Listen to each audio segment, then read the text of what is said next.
Sup?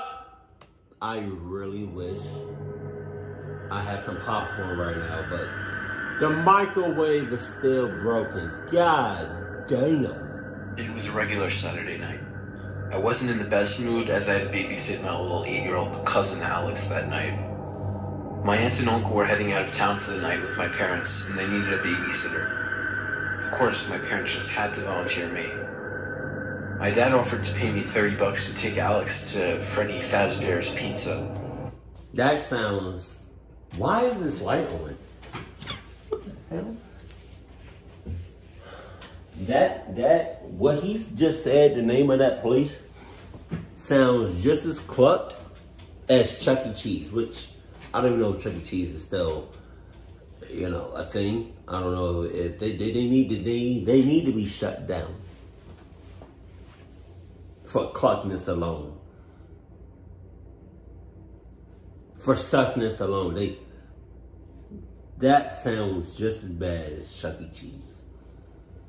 I would have rather stayed home and just watched TV, but making $30 to sit at a pizzeria and watch animatronics for an hour at most seemed like a good deal. Before leaving, my dad handed me $50, the extra 20 for whatever the cost was for the food and games. Nah, I'm gonna need interest too, for the cluckness I'm about to endure. So, I just make it an even, with taxes and fees and all that. You know what I mean? Because you give me 50 off bucks, right? Plus the 20, the 70. This 20s for the drinks and the food and all that, right? But plus the susness and cluckness I'm about to endure. So just make it like an even, you know what I mean? Like, I'm not even gonna hold you, like.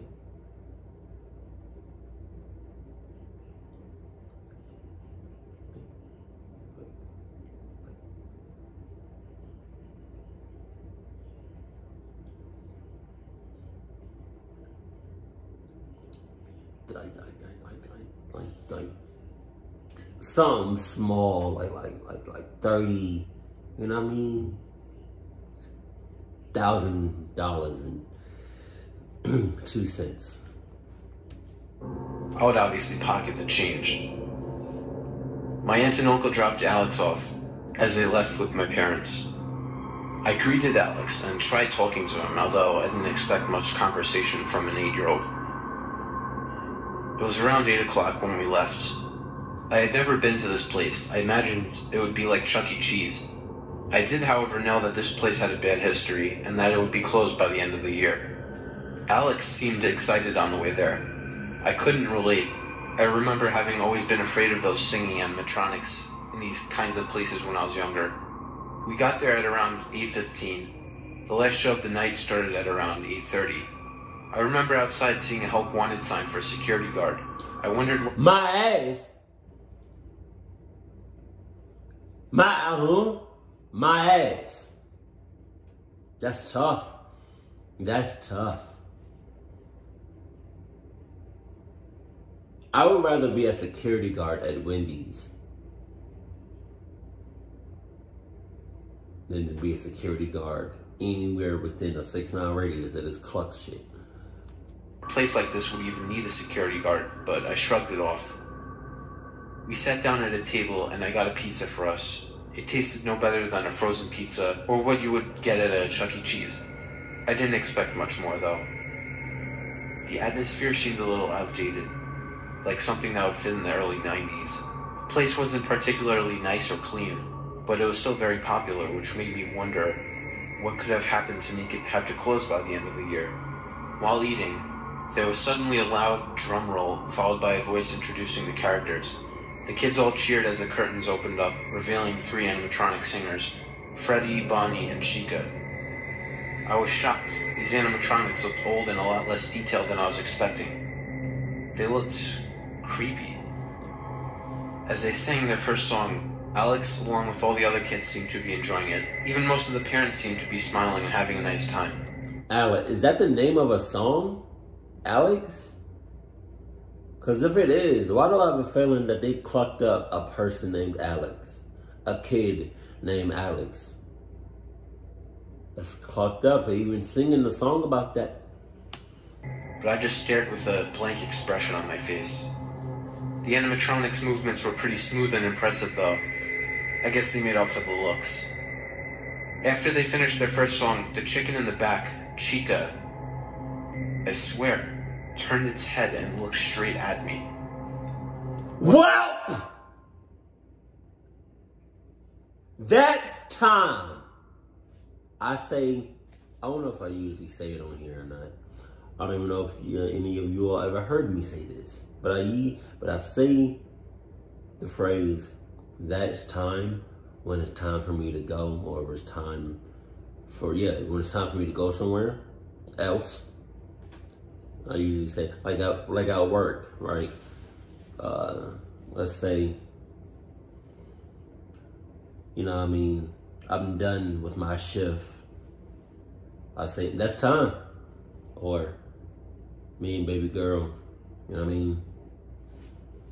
We in the house and we gotta, you know what I mean, be somewhere at a certain time. Or we have to leave by a certain time. Let's say 6 o'clock p.m. That's time. We gotta go, that's time. So with this, nonetheless, it's inevitable. That's time.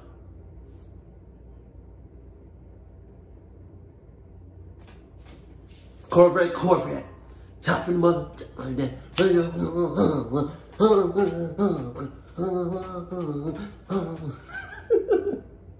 By chance, its eyes were... What's her name? The one in the middle? Chica? Get the hell on with that shit, Chica. Chica? Is that... I thought I saw some shit. I thought I saw a roach on the wall.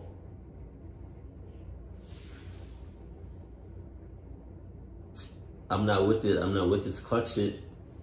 So you got what? Bonnie? Chica? I don't know any of these names.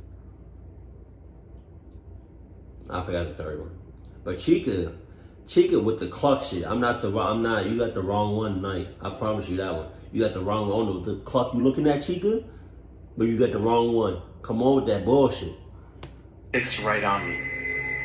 I stared back, a little freaked out. Maybe they were programmed to make eye contact like this, but for how long? Wow. They were staring at me for at least 30 seconds. Damn! Damn! God damn it! That's a long time. That's a long ass, creepy just time. Like, that's a, can you imagine a robot looking at you for 30 seconds off some sus shit?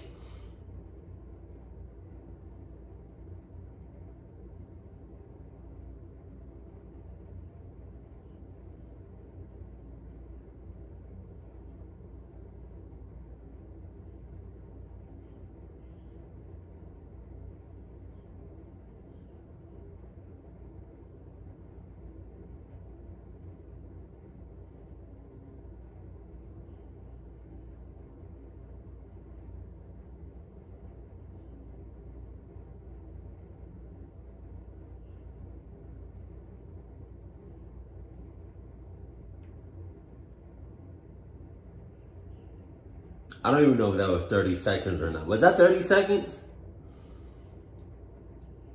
I don't know. That was. You ever had somebody just look at you for 30 seconds? Especially if the person that's looking at you for 30 seconds is sus as shit. It's hella sus. Animatronics were turning their heads and eyes to look at the whole crowd, but not Chica. It wasn't until the next song started that Chica finally started moving its head again. Wow. I felt a bit relieved, considering maybe I was just being a little paranoid. You're not. Letting my childhood fear of animatronics get the better of me. At least Alex seemed to be enjoying himself. The song went on for about 3 minutes before ending. I had at this point completely calmed down until it happened again. As the song ended, Chica turned its head to face me, eyes locked onto mine. But this time, Bonnie turned its head to me as well, making eye contact. So the fact that you're still in there, it's not worth $20. It's not worth $70. it might be worth, you know what I mean, a good $30,000 for your pain and suffering. Don't let the third one look at you. Don't let I feel like if you let all three of them motherfuckers look at you, it's raps. And why they only looking at you? You got all these other motherfuckers in here, but you looking dead at me. No blinking, no nothing. God. What the fuck? I'm saying.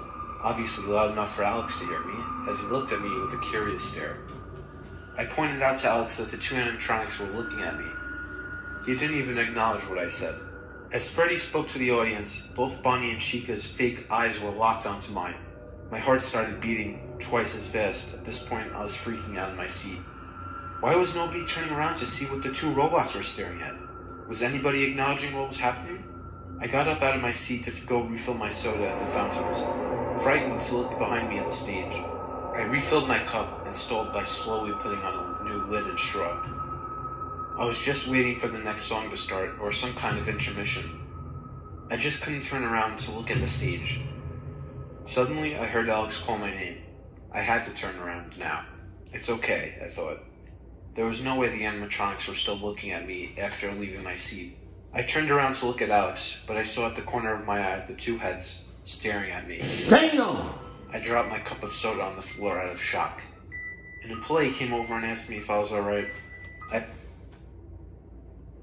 An employee that works there for God knows how long, which, if you work here, I feel like they tell you exactly what the clock is going on, right? The real shit.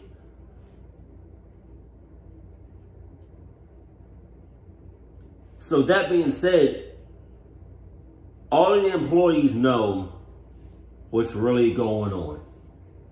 So for you to say, what did he say? Are you, you good? Or you all right? Or something like that? Everything okay? For you to say something along the lines of those, cluck you, because you know what the cluck is going on. Asked him why the hell the two animatronics were staring at me.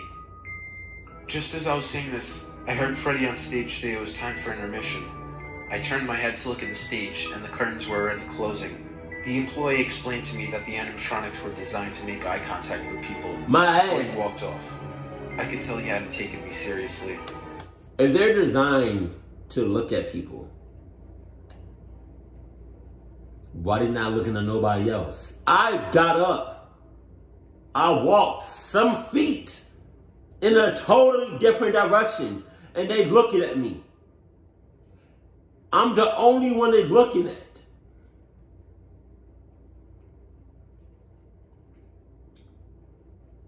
Alright, I got you. Bet. At least the curtains were closed and I couldn't see them anymore. But still, I just couldn't forget how they looked at me. They stared directly at me, but the way they stared at me, it didn't feel happy or friendly. It felt evil. I asked Alex if he was ready to leave, because I wanted to get the hell out of that place. He told me he wanted to see the rest of the show and play some arcade games. He asked me for my cell phone, telling me that he had to tell his mom something. I handed him my phone and he walked off to the arcade games. As he walked off, I noticed another mini stage away from the main stage. It was called Pirates Cove. The stage had the curtain closed and a tiny sign out front that read out of order. I asked an employee what it was and why it was closed. He told me that the animatronic that lives on the stage, named Foxy, had a technical malfunction in 1987. Causing it to bite out a child's frontal lobe. Hearing this news, Foxy, 1987, and it's 2021. Why the hell y'all still got this motherfucker in here? I don't really know when this story took place, but that's a long time. We say 19. I'm not good with math. 1987 minus 2021. Well, I'm 28 right now. I was born in 93. 93. This is me trying to do math in my head in real time. Let's go.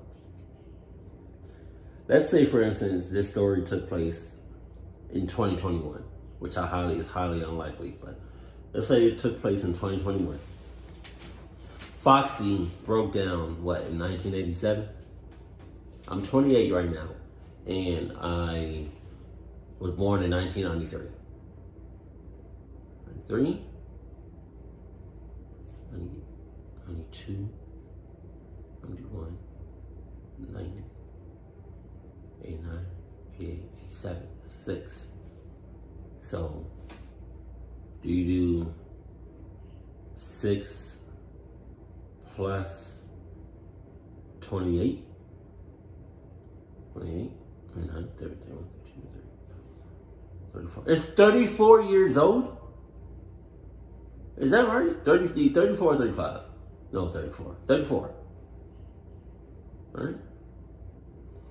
Please, somebody correct me. If I'm right, what's up? That took way longer than expected, but yeah, I got the answer though. I realized why this place had a troubled history and why it was closing.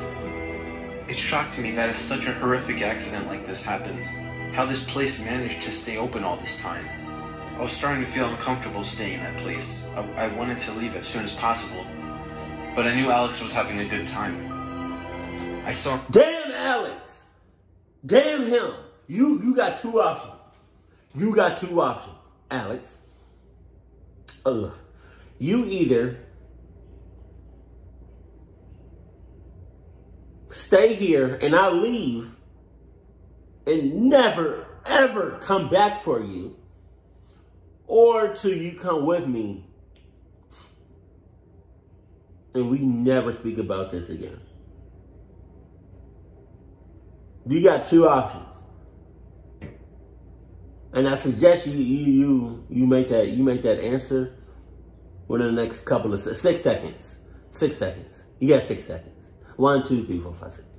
All right, bet. You didn't answer, I'm gonna answer for you. I'm gonna leave your ass right here, Alex. Wait, his name is Alex. Didn't he have a song named Alex? I don't know. Playing some arcade games. I sat back down and just waited. I just wanted the show to end as soon as possible so we could leave. About 5 minutes passed until the intermission was over and the curtains were opening back up. A lot of the kids that had gotten up to play games didn't return to the show area. I couldn't really blame them. I never found animatronics entertaining when I was younger either. Alex didn't come back either.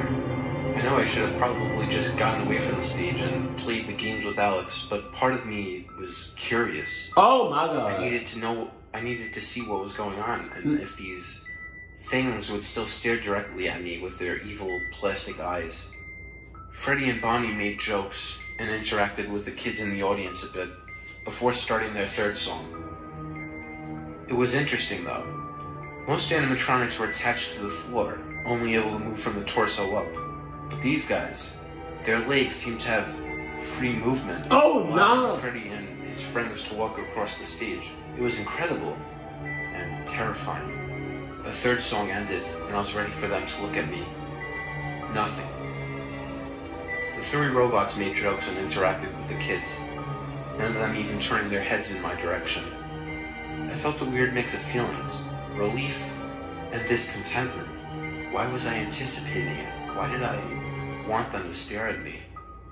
So now you want them to stare at you? They're not staring at you, which should be a huge relief. But now you want them to stare at you? You're a clubby. The last song went by fast because of all my thoughts. As it ended, the 3 friends started to say their farewells to the children. At this point, I was convinced that they weren't going to stare at me anymore. And that maybe the worker was right. Maybe they were set to make eye contact with people. Nah. It was almost 9 o'clock, which meant that the place was getting ready to close. Most of the parents and kids started to head for the doors. Alex came to me and told me he had to go to the bathroom. My ass you do. You better hold that shit. You better, I'm scared shitless. I'm shitting bricks. My asshole is bleeding. It hurts. It feels like hemorrhoids.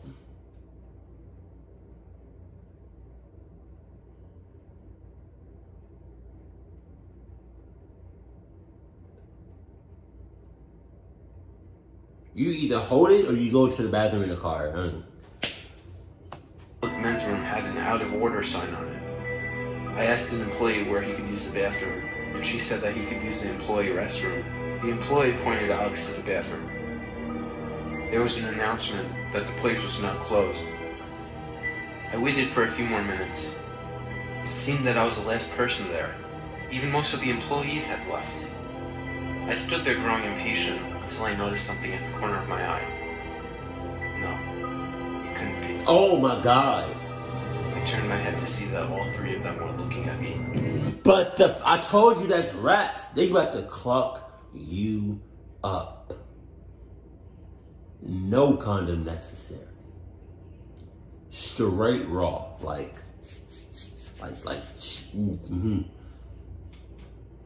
You better get your asshole ready, cause they going for that one. They're going to train on your ass. Talking about I don't know if this is like the most top cluckness that somebody has ever endured, but it's up there. Like, I give it like top 10. They looking at you like they about to, ooh. Same ominous stare. It felt like my heart sank into my stomach. I couldn't even choke up the words to call for an employee. It was time to get the fuck out of there. I stormed down the hallway quickly. What do you mean it's time to get the cluck out of there? It's been time. It's been time. I told you a few minutes ago. That's time. Into the employee restroom. I called for Alex. He didn't respond. I looked under the stalls to see if anybody was in them, and I saw Alex's shoes. I immediately felt relieved and stood by the door, waiting. I waited for what felt like another 5 minutes. I didn't want to say anything to make him feel awkward, but I had to. Alex, hurry that shit up! I asked if he was almost done in there, because the place was closed. It's not Alex. But he didn't respond. I started to become curious because I'd been standing there for a long time, and he hadn't made a single sound. I walked up to the stall and knocked. As I knocked, the stall door creaked open to reveal nothing but Alex's shoes. He wasn't in there. You got it. You got it. I heard it come from outside the bathroom. It was a huge bang. It sounded like some kind of door closing. I ran out of the bathroom to find that the main lights had been turned out, with the only source of light being the dimly lit night lights. I made my way back to the lobby, or at least what I would call the lobby in this place. I screamed for Alex, and I screamed for help, but to no avail. This is insane, I thought. What kind of place completely shuts down in such a rush like this? What kind of person just stays there in this situation for as long as you did? Only one person, and that's you. It was probably only 10 after 9. I ran to the entrance, thinking maybe Alex was waiting outside, only to realize that I was right. There was a giant metal door blocking the entrance. Wow. I didn't know what to think of this. I didn't know how to react. I was trapped in this place. Why would a place like this have a giant metal door like that? What were they trying to keep out? Or in? I had to call my parents, or the police, or someone. Alex was missing and I was trapped in there. Hold on, give me a second. I gotta do something. Reached into my pocket for my phone. Empty. I remembered that I had given it to Alex. I tried to calm myself down. I can't be the only person in the building, I thought to myself. And there had to be a phone somewhere in the building. I walked down every hallway I could find looking for a phone, and occasionally shouting for somebody. The only phone I found so far was disconnected. If it weren't for the fact that Alex was by himself on a Saturday night, I wouldn't have been in such a panic. What the fuck happened to him? Why were his shoes in the stall? That's not your problem. What if somebody had taken him? That's not your... So? I had to call the police, but there was no fucking phone. Oh, damn. I walked down another hallway, finding a door I hadn't checked yet, that had a staff-only sign. I opened the door, only to discover a room full of animatronic body parts. Oh my God. The room smelled foul, like something was rotting in there, and I was standing in some kind of thick liquid substance. I got out of that room as quickly as I entered.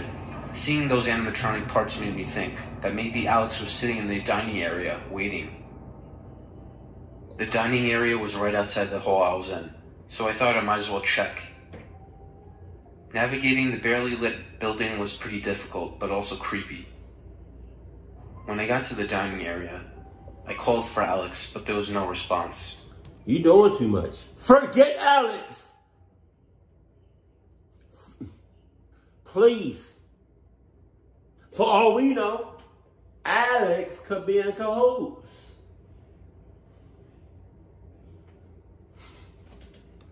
Suddenly, I noticed something through the corner of my eye. I could see that the curtains on the stage had been opened again. I could have sworn they'd been shut after the show. I didn't want to turn my head, in fear of what I was expecting to see. But before I could give myself more time to think, I turned my head to the stage, to see Chica and Freddy on the stage. There was a third one. I knew there was a third one. The bunny. The bunny was missing. Where was the bunny? My ass is missing. I was able to make out in the dark the heads of the two animatronics, facing me.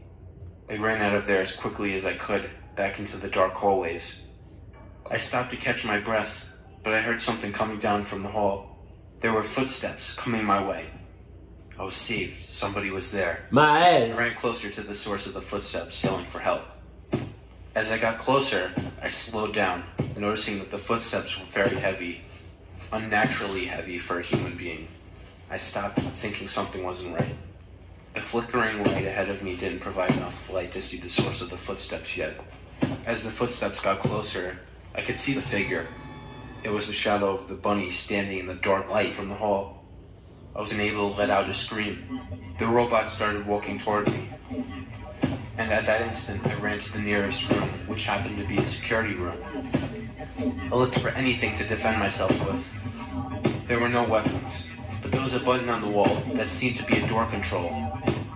The footsteps were getting closer, almost outside the room. I ran to the wall and threw my fist onto the button, causing a giant door to close down to the floor. The robot banged on the door for a few seconds. Before the only noise was the buzzing sound of the dim fluorescent light in the room. How is this possible? How could these animatronic performers have the ability to roam freely? Why the hell was that thing following me? Man. These things, are they alive? These nightmarish thoughts kept pouring into my mind that I almost didn't even notice the heavy footsteps coming from the opposite direction. I turned around, realizing there was another opening to the room, with an identical door switch. I immediately sprang to the door, slamming my hand on the button, not wanting to see what was coming down that hall. I sat in the room, feeling safe for a few moments, until I remembered that Alex was missing. I had to find a way out of there, but there was no way I could step back into those hallways.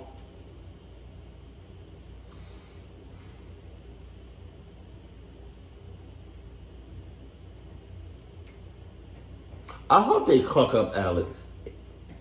And I mean that with the most disrespect, with the most harm.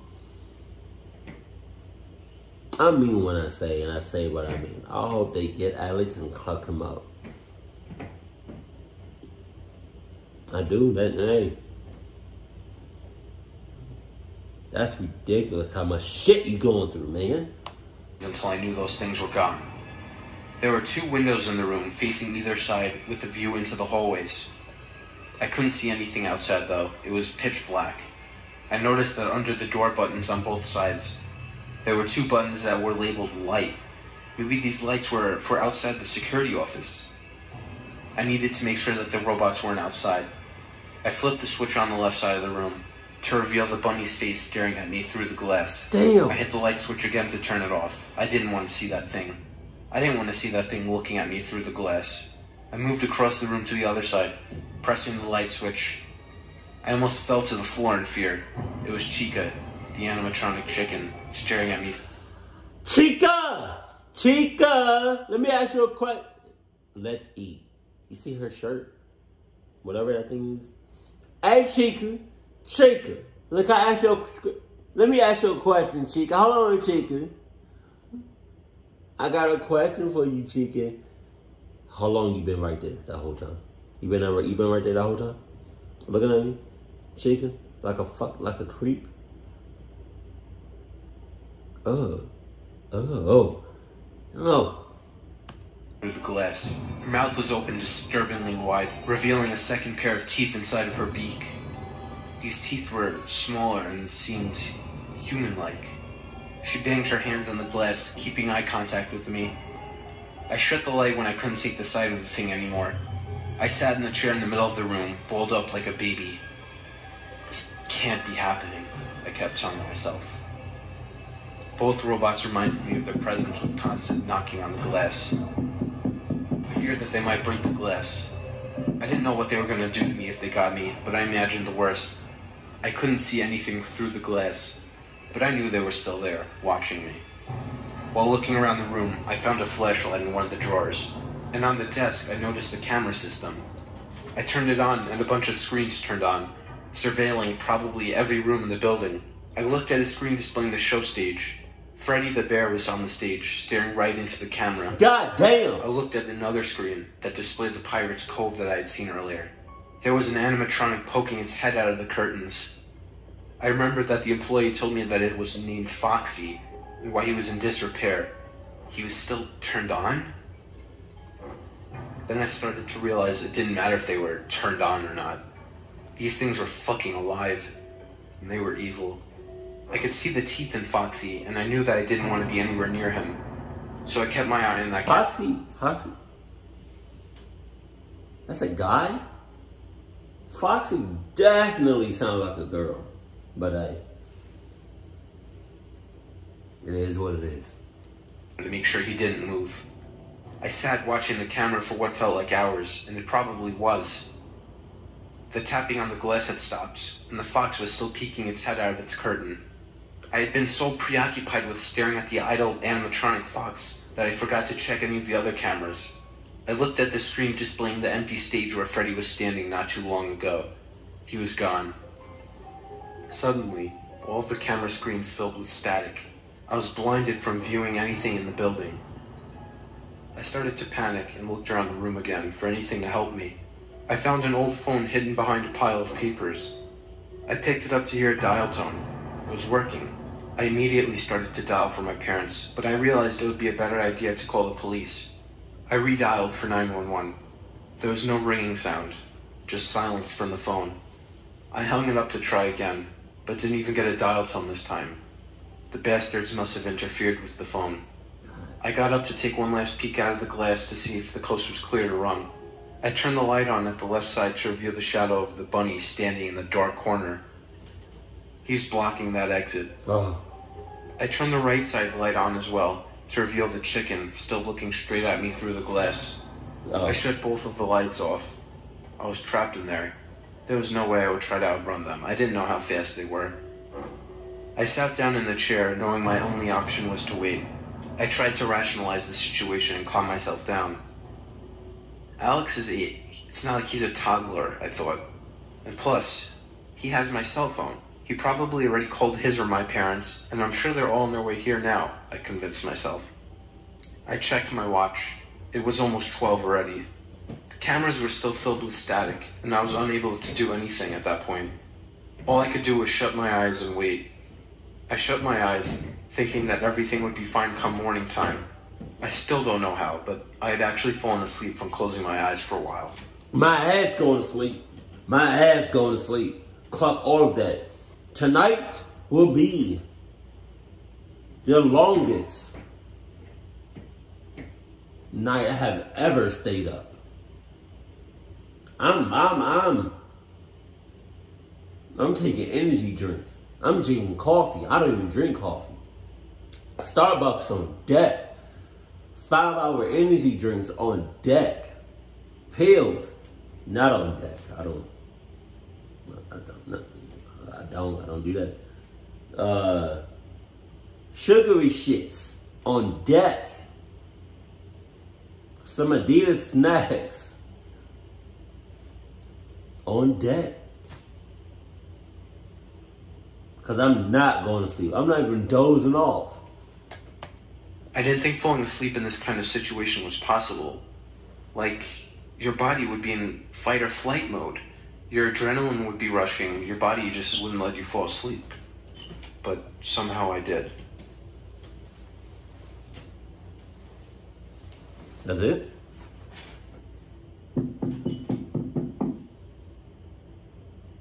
I woke to the sickening sound of familiar banging on the glass. It wasn't just a dream. I was still in that godforsaken place. I checked my watch and saw that it was 4 a.m. Damn. I had been asleep for 4 hours. I noticed that the light in the room was a lot dimmer, almost to the point where I couldn't even see the papers that were hanging on the wall anymore. The thumping was coming from the right side. I didn't even turn on the light because I didn't want to see that sickening face of that thing again. Suddenly the light flickered. I knew the power dying at a time like this would be deadly, because these doors seemed to be powered by the electricity. I made a plan to run as fast as I could, through the left door, if the power went out. It was the only choice I had. The light grew dimmer, and flickered even more. I took one last look at the camera screens, to see that the curtain at Pirates Cove had been completely opened, and Foxy was nowhere in sight. Just as I saw this, the room went dark. The camera screens turned off, and the power doors opened. Holy. The power was out. I ran out the left door, turning the flashlight on. The bunny wasn't anywhere in sight, to my luck. As I ran down the hall, I slipped in something on the floor. I fell hard on my knee. I felt like I broke it. I moaned in pain, but tried my hardest not to scream. I felt the substance that I slipped in with my fingers. I smelled it. It was blood. Oh, shit. I was laying in a big puddle of blood. I immediately assumed it was the blood of Alex and almost let out a cry of pain and sickness. I tried to get on my feet, but the pain in my knee was unbearable. I started to crawl down the hall with blood all over my arms and legs. I didn't know where to go or how to escape. They would surely catch me now. My luck seemed to have run out because I heard heavy footsteps coming fast down the hall. I had to act quickly, but I didn't know what to do. I looked around me and found a door. I didn't care what room it led to. I just had to get out of the hallway. I wouldn't say that in a situation like this. Talking about, I don't care what room it led to or I went to. For all you know, you could have been to like, you could have been to a room where it was just nothing but animatronics, and you'd have been clocked. Steps were getting closer. I shut the flashlight and managed to reach the doorknob, pushing the door open. I crawled into the room and pulled the door shut as quickly and quietly as I could. I waited in the darkness as the footsteps came closer and closer until they were right outside the door, and then it stopped. Whatever it was right outside the door. I put my hand over my mouth to muffle my breathing and leaned against the door to block it in case the thing tried to get in. It was probably about 10 seconds, but it felt like a minute before the sound of pots and pans banging around echoed across the building, and I heard footsteps move away from the door. I felt that it was safe to no longer hold my breath and to turn the flashlight on. The light revealed that I had been sitting in a supply closet. I looked around for any kind of weapon, and to my luck, I found a crowbar sitting on a ledge. This was seemingly the perfect weapon to bash a robot in the face with. I waited about a minute until I thought the coast was clear, and I slowly opened the door and crawled out of the room. My knee wasn't hurting too bad anymore, but I didn't want to take the chance of putting pressure on it. Crawling was quieter anyway. As I crawled through the pitch-black hallways, banging into walls, I noticed that almost all of the floors in these hallways were sticky. The stickiness caused my skin to make a peeling sound off the floor each time I lifted my hands or legs. I didn't think too deep into the stickiness, or anything for that matter. I was too focused on getting out of there and finding Alex. As I crawled down the hall, I noticed moonlight shining in through a window in a room up ahead. I hoped the window would be low enough and big enough for me to reach and fit through. I crawled to the doorway, but the sight of two big glowing eyes stopped me. The eyes were fixed on mine, even in the dark. I turned on the flashlight and shined it at the figure. It was Foxy. He looked like a broken, unfinished animatronic with pieces missing altogether. His legs didn't even seem to be finished, as his robotic legs were not covered up by plastic fur, and his feet were just 2 pieces of metal. He raised his hook hand and started moving quickly towards me. I managed to get up on my feet, ignoring the pain on my knee. I held up the crowbar, ready to swing it like a baseball bat. As soon as the robot got close enough, I swung the crowbar to hit his robotic leg, causing him to fall to the floor. I took this opportunity to smash his robotic head numerous times with the crowbar, causing gears to fly out of its face. The eyes were still glowing, fixed on me, but his legs seemed broken, and that was enough to stop him from getting me. I hopped closer to the window. The other robots no doubt heard what just happened, so I had to hurry. I reached the window. Luck was on my side, because the window was reachable and big enough to squeeze through. I swung the crowbar at the window, but it didn't break. I suddenly heard many pairs of footsteps coming from down the hall. I swung the crowbar again. The window cracked, but didn't break. The footsteps were right outside the room now. I swung the crowbar one more time, as hard as I could, finally causing the glass to shatter. I took a painful leap off both legs to reach the window. I pulled myself up and was about to jump out the window until something grabbed my leg. I turned around to see Freddy Fazbear standing behind me, holding onto my good leg, along with Chica and Bonnie standing behind him. Asked Freddy. Without thinking, I pulled my leg up, causing pain in my knee, and kicked it back with full force into the animatronic's head. This caused it to lunge back a bit and loosen its grip on my leg, giving me just enough time to jump out of the window. I didn't care about the returning pain to my knee. I hopped away from the building as fast as I could, with the only sound I heard being the screaming of the robots to come back. I screamed Alex's name at the top of my lungs 3 or 4 times before getting in my car and speeding to my house. I called the cops and explained the whole situation. I then called my parents afterwards. My mother picked up the phone after calling 3 times, asking why I was calling so late. She screamed into the phone, begging me to tell her it was a joke when I told her I lost Alex.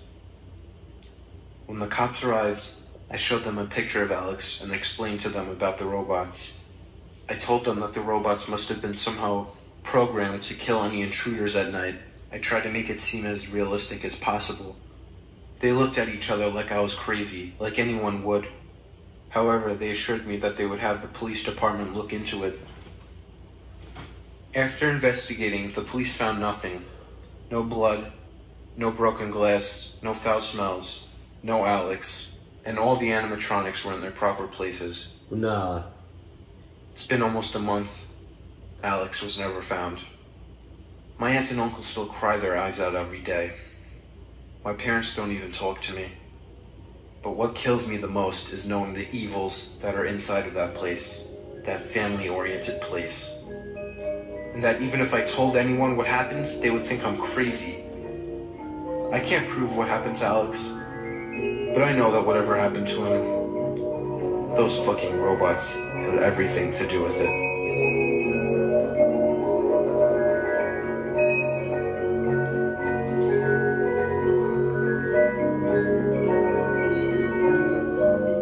They don't believe you because it never happened to them, or not yet. How about they go to Five Nights at Freddy's and stay there after hours? See what happens then. And Alex, best of luck to you, man.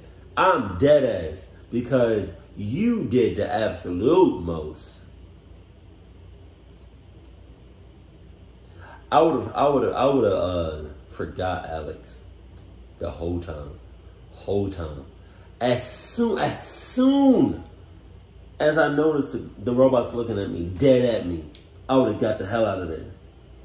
And it would have been on Alex if he was to stay or come with me. I'm not about to risk my life and bust my ass. No, I'm not going to do it. I'm not, and I won't. Duff, this was a great ass story. God, I don't know who wrote this story, but Mr. Nightmare is one of those voices that just sounds nice. Yeah. But as always, if you want me to react to anything specific or anything like that, let me know that in the comment section below. Keep it cool, keep it classy, and I love you. Stay happy, my family.